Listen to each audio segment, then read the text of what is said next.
Olá, como vai? Meu nome é Luciano Trindade, sou professor de comportamento organizacional e hoje estou com vocês para falar de um tema muito interessante. Na verdade, é um pupurri envolvendo vários temas que se interligam de certa forma. Hoje eu gostaria de falar com vocês a respeito de poder, liderança, política e aí alguns subtemas que se relacionam com esses três primeiros, que são a parte de coaching e mentoring. Por que eu estou propondo interligar esses temas, falar de forma integrada desses temas com você? Porque a liderança é um exercício de poder. Então, é um pouco indissociável você falar de liderança sem falar de poder. Por isso que eu gostaria de começar apresentando para você um conceito. Poder é a capacidade que um indivíduo tem de influenciar o outro, de forma que esse outro haja conforme o desejo de quem está exercendo o poder. Então, a parte de poder, ela se reflete na liderança porque o líder, ele tem a capacidade, ele tem fontes de poder que vão permitir a ele exercer a liderança. Então, antes da gente entrar nessa questão das relações entre poder e liderança, gostaria de apresentar para vocês alguns fundamentos. O primeiro deles é o de liderança estratégica. A liderança é um tema recorrentemente ligado à estratégia.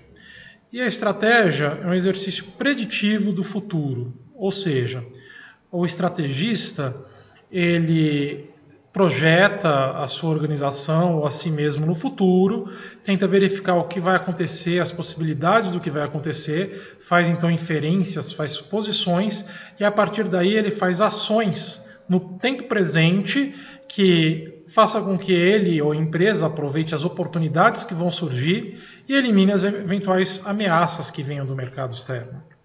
Da mesma forma, a liderança estratégica é a capacidade de você antecipar, vislumbrar, verificar o que vai acontecer, manter uma certa flexibilidade e delegar poderes para criar mudanças estratégicas dentro da organização quando necessário.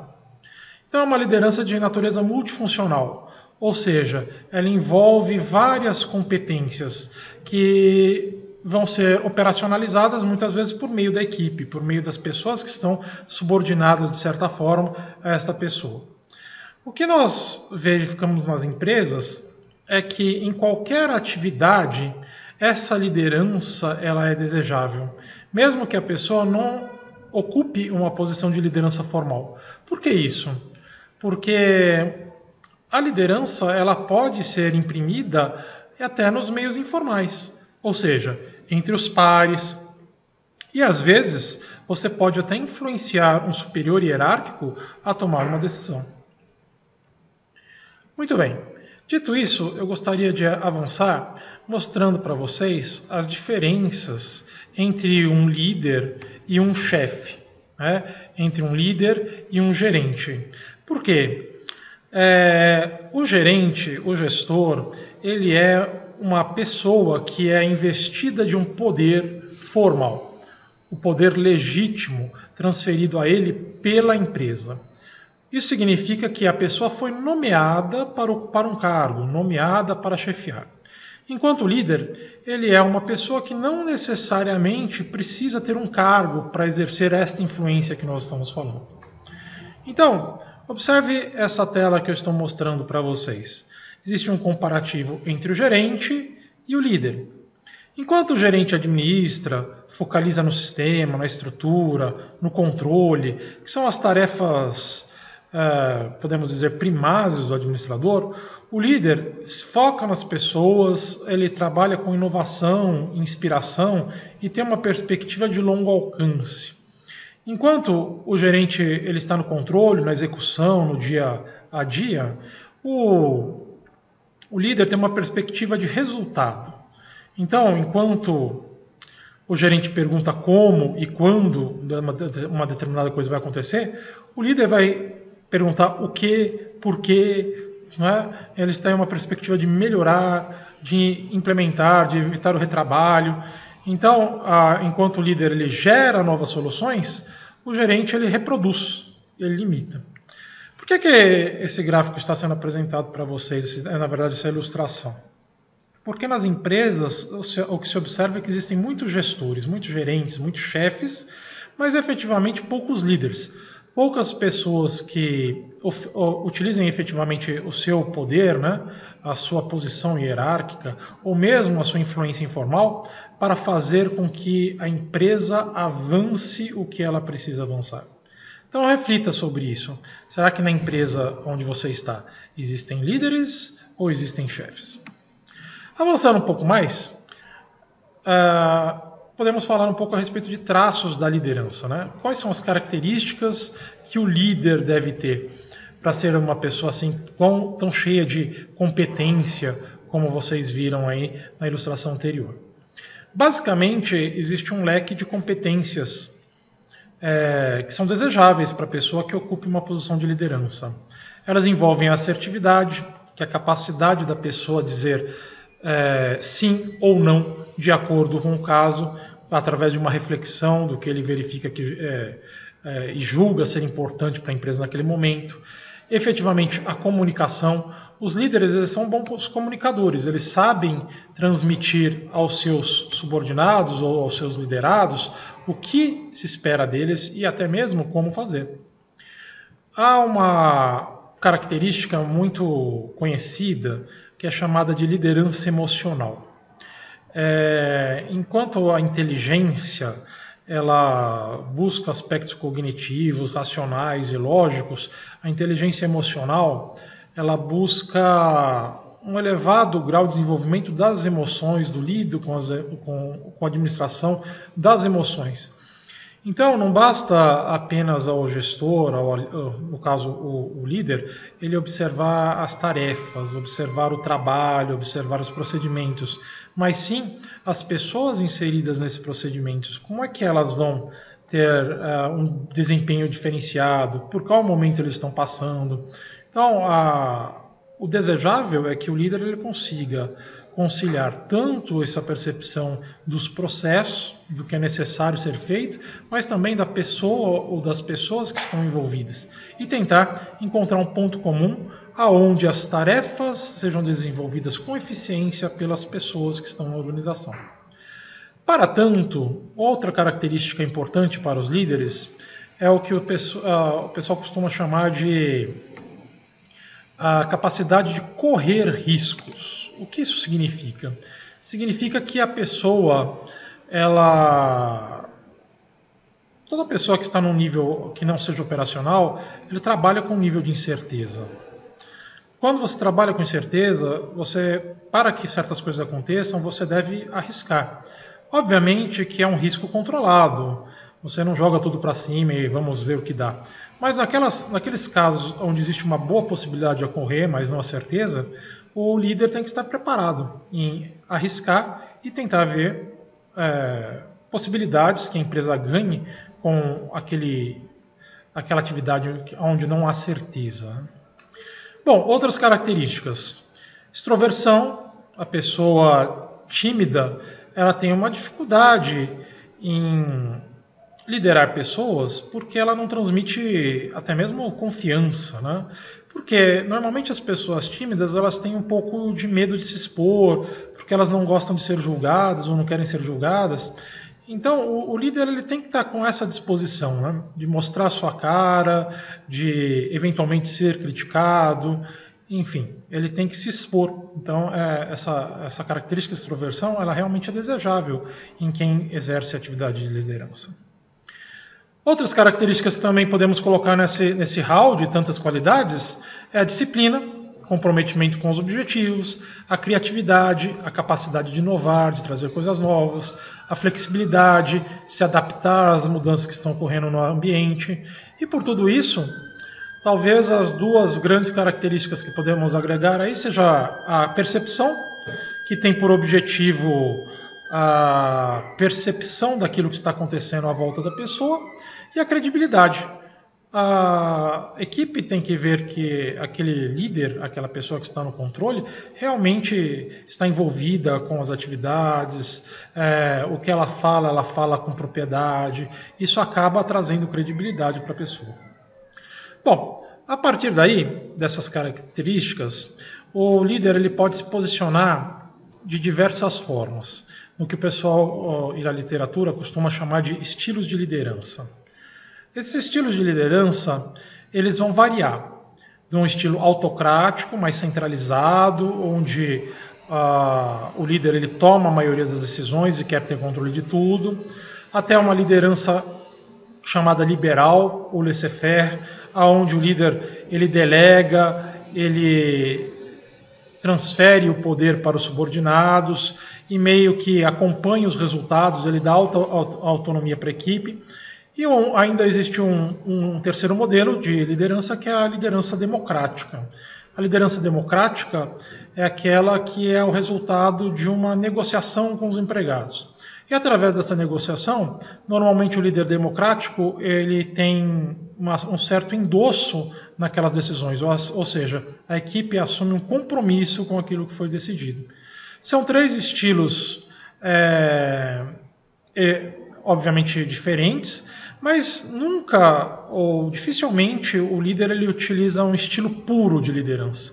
Esse estilo vai variar de um mais democrático, mais democrático, mais liberal, mais centralizado ou menos centralizado, de acordo com as características da equipe.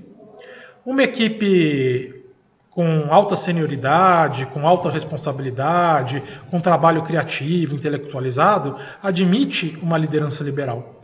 Agora, por um trabalho onde a equipe tem menos senioridade, uma equipe mais júnior, mais operacional, onde não cabe muita criatividade, de repente é necessário ter uma liderança autocrática. Vamos ver uma pequena animação que mostra exemplos dos diferentes estilos de liderança. Na área financeira, quem foi responsável pela mudança do formato da nossa planilha de controle orçamentário? Eu, chefe. O senhor gostou? Não! Refaça no formato anterior. Somente eu determino o que deverá ser alterado nesse setor, entendido? No marketing, temos um desafio muito grande. A empresa quer mudar sua imagem no mercado e precisamos criar um novo slogan. Eu tenho uma ideia, mas quero ouvir a opinião e também as ideias de todos para analisarmos cada sugestão. Na área de gestão de pessoas, vocês já concluíram a contratação e treinamento dos novos colaboradores? Concluímos sim, porém não temos certeza se está tudo conforme solicitado, pois tivemos alguns problemas na parte de recrutamento. E como resolveram? Decidimos anunciar em outras fontes de recrutamento que são mais caras, porém mais eficazes. Muito bem. Obviamente que nessa animaçãozinha que a gente viu, existe um gestor financeiro, um gestor de marketing, um gestor de RH. Não significa que essas áreas têm essas características, foi apenas a título ilustrativo. Mas há também de se destacar que no caso do líder liberal, ele não é tão inseguro quanto pareceu ser demonstrado pela animação, né? Ele pode ser seguro de si, em geral ele é, para poder empoderar os empregados, né, com alta autonomia. Ele tem que ter bastante confiança para conseguir esse efeito. Então, esse tema liderança, estilos de liderança, é um tema muito bacana de você estudar, de você guardar bem, porque é uma questão que cai com muita frequência em concursos públicos e testes de diferentes naturezas. Então, se você pretende seguir, por exemplo, a carreira pública, certamente em um cargo administrativo vai aparecer essa questão de o que é liderança, quais os estilos de liderança. Outro tema que eu gostaria de comentar com vocês é com relação ao poder, que eu já fiz uma pequena introdução no início da nossa videoaula e gostaria de acrescentar duas coisas. Primeiro, toda a liderança, né, toda a manifestação de poder pressupõe que existem liderados, ou seja, que existem seguidores. Então, fuja daqueles livros "Você é o líder de si mesmo", né, porque a liderança só é uma competência que pode ser exercida junto a seguidores, a liderados. Você pode ter uma autopercepção, ser uma pessoa centrada, você ser uma pessoa autoconfiante, mas a liderança ela é exercida em um liderado. Outra coisa que eu gostaria de comentar com vocês. Existem basicamente 5 fontes de poder, 5 origens da onde o poder emana. 3 são mais formais e 2 são mais informais. Quais são as formais? Poder coercitivo, poder de recompensa e poder legítimo ou legitimado. Você encontra esse tipo de manifestação de poder recorrentemente nas organizações, na sua estrutura formal. O que é o poder coercitivo? É o poder onde aquele que tem a capacidade de coerção, ela pode exercer algo indesejado ao liderado. Então, o poder coercitivo é um poder onde o não cumprimento daquilo que está sendo exigido pela pessoa que tem o poder vai causar algum efeito negativo em quem não cumprir aquela determinada atividade ou sugestão que for solicitada. Os pais, por exemplo, os pais chegam para o filho e dizem: filho, se você não comer toda a comida, não vai ter sobremesa. Ou seja, se o filho não comer, não fazer o que o pai determina, ele vai ter uma espécie de punição. Esse aí é o poder coercitivo. Olha só que coisa, hein? Pais exercendo poder coercitivo. O poder de recompensa, por outro lado, ele vai trazer algo agradável, algo desejável à pessoa que está recebendo esse tipo de manifestação de poder. Então é alguma coisa do tipo: olha pessoal, quem conseguir vender 50 bombons vai ganhar uma viagem para o Rio de Janeiro. Olha só que legal. E quem não vender? Não vai acontecer nada. Ou seja, a pessoa que se esmerar, que a pessoa que se dedicar mais e atingir algo acima da expectativa dele, vai ser recompensado, vai receber algo bom, algo que a pessoa deseja. Terceira fonte de poder é o poder do cargo, o poder do cargo formal. Toda vez que a pessoa ocupa um cargo na organização, por menos liderança que ela tenha, ela tem poder. Por quê? O cargo é a formalização do nível de autoridade e o nível de responsabilidade do sujeito na empresa. Da mesma forma, quando um político ganha a eleição, ele também tem esse poder legitimado. Quem oferece esse poder ao político? A sociedade. Então, quando nós elegemos um deputado federal, um deputado estadual, um presidente, um prefeito, nós estamos dizendo que a população está legitimando aquela pessoa no poder para que ela exerça a função para a qual ela foi eleita. Além dessas 3, o poder coercitivo, o poder de recompensa e o poder legitimado, existem 2 fontes de poder com uma natureza mais pessoal. Ou seja, ela não necessariamente precisa estar na organização para exercer esse poder. Mas eu posso usar esse poder na organização? Claro, mas não fica restrito à organização. Você pode verificar manifestações desses 2 poderes num grupo de amigos, por exemplo. O primeiro é o poder de referência. É aquele poder que a pessoa famosa exerce nos fãs. Ou seja, a pessoa, ela se espelha, ela se esmera, ela se inspira nessa pessoa que está emanando o poder. Um exemplo, por exemplo, que nós podemos mencionar é o caso da Copa do Mundo, onde o jogador Ronaldo cortou o cabelo e ficou apenas uma meia-lua, parecendo cascão. E muita gente na rua começou a usar esse mesmo cabelo porque gostava do jogador. Esse tipo de manifestação é uma manifestação de poder de referência, ou seja, as pessoas começaram a imitar aquele artista famoso porque via uma referência naquela pessoa. A gente pode ver isso em relações como o irmão mais novo, o irmão mais velho, ou até mesmo na mídia, quando você vê um artista famoso fazendo uma propaganda, olha, eu uso este creme no rosto, eu uso essa tintura no cabelo, eu compro esta marca de alimentos. A expectativa é que o público que é fã desse artista também vai se inspirar e comprar o produto por referência. E, finalmente, o poder da informação, o poder da especialização, o poder da competência é o que o pessoal chama de poder do conhecimento. Vocês já ouviram aquela frase, quem tem informação tem poder? Pois é, se um médico chega para você e fala, olha, você para se curar da doença que você tem que tomar um medicamento X. A maioria das pessoas compraria o medicamento e tomaria. Da mesma forma, se chega um mecânico e fala, seu carro não está funcionando porque quebrou a peça tal. Se você não tem o que argumentar, se você não conhece nada de mecânica, provavelmente você vai fazer o que o mecânico está orientando. Ou seja, nós não sabemos se o médico ou se o mecânico está certo, mas em geral nós seguimos aquilo que ele está determinando porque ele tem informação e a gente não. Dizem que a mídia é uma forma de poder muito forte. Por quê? Ela consegue transmitir as informações da forma que ela deseja. Ou pode ser influenciada por outras fontes e a informação ser apresentada de uma forma que poderia ser a forma alterada da realidade. E isso levaria pessoas a tomar decisões sem ter a informação absolutamente correta. Muito bem.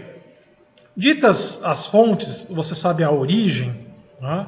A origem do poder, como é que é feita a manifestação, né? Como é que as pessoas podem usar táticas para aumentar a efetividade daquilo que ela deseja, usando o poder. Existem basicamente 9 táticas de influência, 9 formas com que você pode influenciar os outros. A primeira, nós já comentamos, né? Quando a pessoa tem o poder legítimo, a tática que ela utiliza, ela é a tática conhecida como legitimidade. Ou seja, você deve seguir a minha orientação, porque eu estou nesse cargo, eu tenho a responsabilidade e a autoridade sobre essa área, então faça da maneira que eu estou determinando. Poder legítimo, legitimidade. Persuasão racional é quando você utiliza a lógica, a racionalidade para convencer a pessoa de que ela deve fazer uma determinada coisa. Olha, você deve evitar o consumo de açúcar, porque o consumo de açúcar engorda, provoca diabetes, causa uma série de problemas, pode causar cárie. Então eu estou utilizando uma série de atributos racionais para convencê-lo a não comer açúcar. Esse tipo de argumentação é o que chamamos de persuasão racional ou racionalidade. O apelo inspiracional é o uso de valores, o uso de ideias, o uso de esperanças ou necessidades para que a pessoa se porte de uma determinada maneira.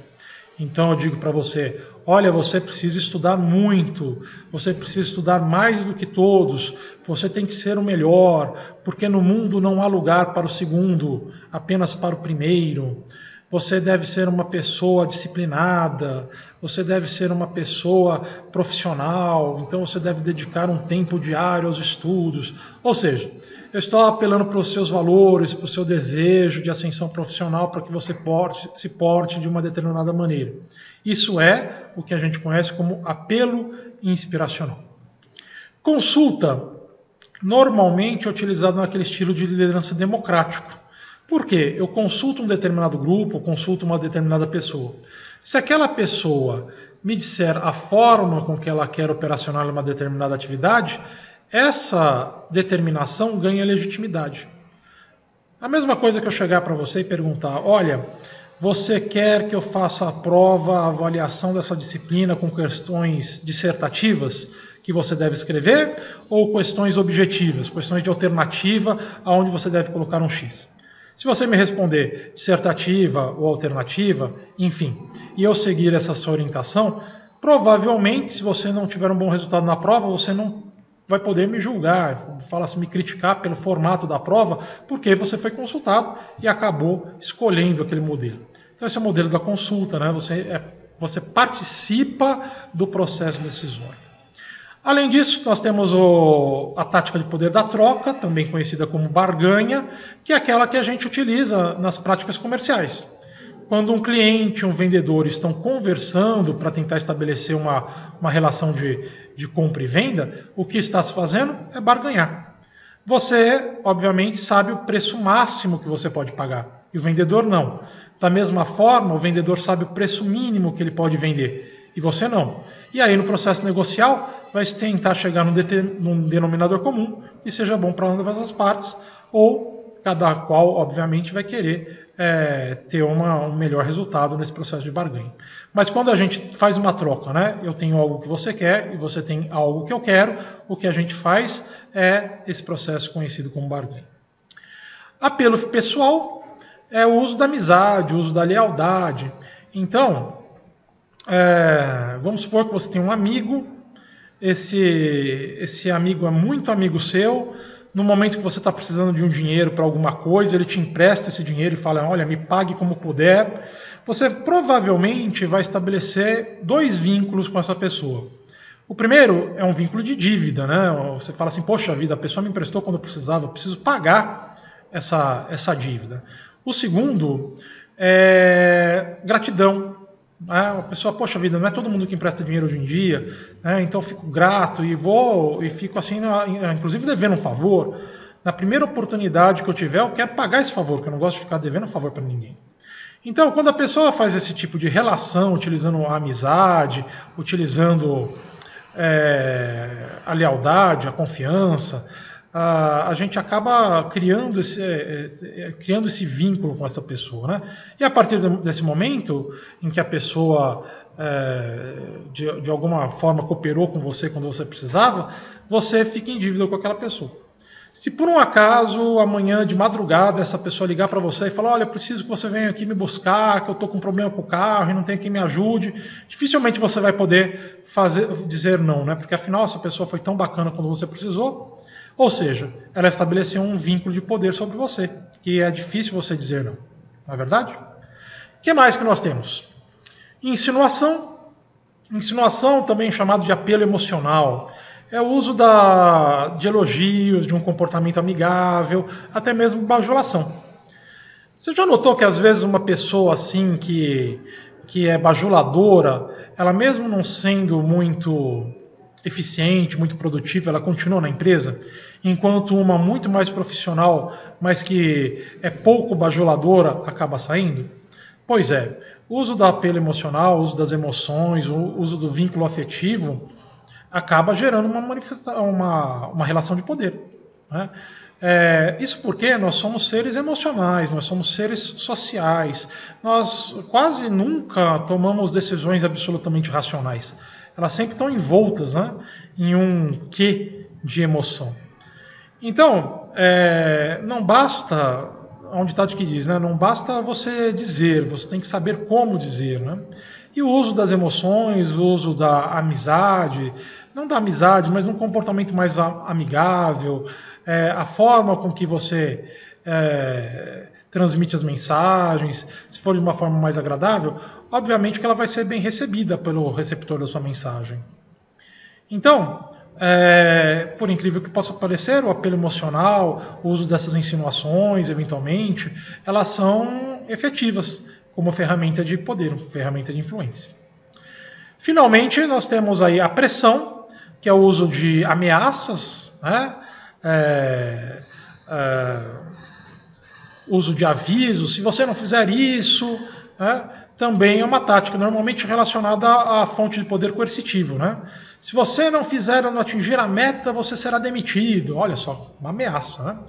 Hoje em dia a gente tem que tomar muito cuidado com esse tipo de uso de poder, porque isso vem sendo até razão de causas na justiça, né? A gente vê aí uma série de ações na justiça com que os empregados vêm ganhando essas ações por conta de assédio moral, né? Ou seja, um chefe, um superior que usa de ameaça, né, como prática na gestão da sua equipe. Então, temos que tomar cuidado com esse tipo de tática de poder. E, finalmente, a coalizão é o poder do grupo. a gente vê muito nitidamente a coalizão quando a gente fala em greves, né? A greve geral, os motoristas da cidade toda pararam, né? Querem aumento. Em geral, isso é uma fonte de pressão que vai ser negociado. Porque o que aconteceria se apenas um motorista parasse de trabalhar? Provavelmente ele perderia o emprego. Então essas são as táticas de poder. Bom, obviamente que nas organizações nós estamos envoltos por essa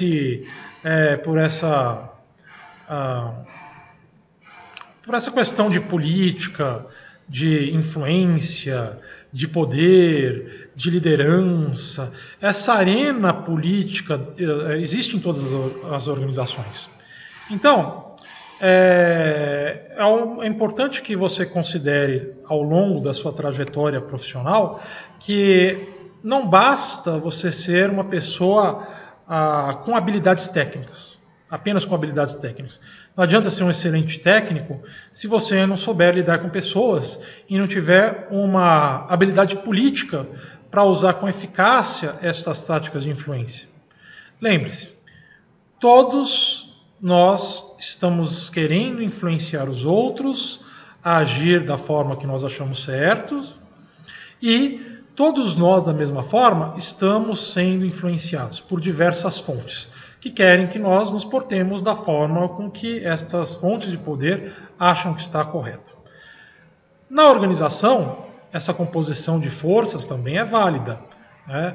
O uso do poder como meio para influenciar as decisões organizacionais por parte dos indivíduos que buscam satisfazer interesses próprios a serem sancionados pela organização é uma prática relativamente comum, o que a gente conhece como política. Espero que vocês tenham gostado da aula de hoje. Fico à disposição para esclarecer as dúvidas que vocês tiverem. Basta você escrever, comentar. É sempre um prazer estar aqui com vocês. Espero que nós possamos nos ver de novo em uma outra oportunidade. Obrigado e até mais.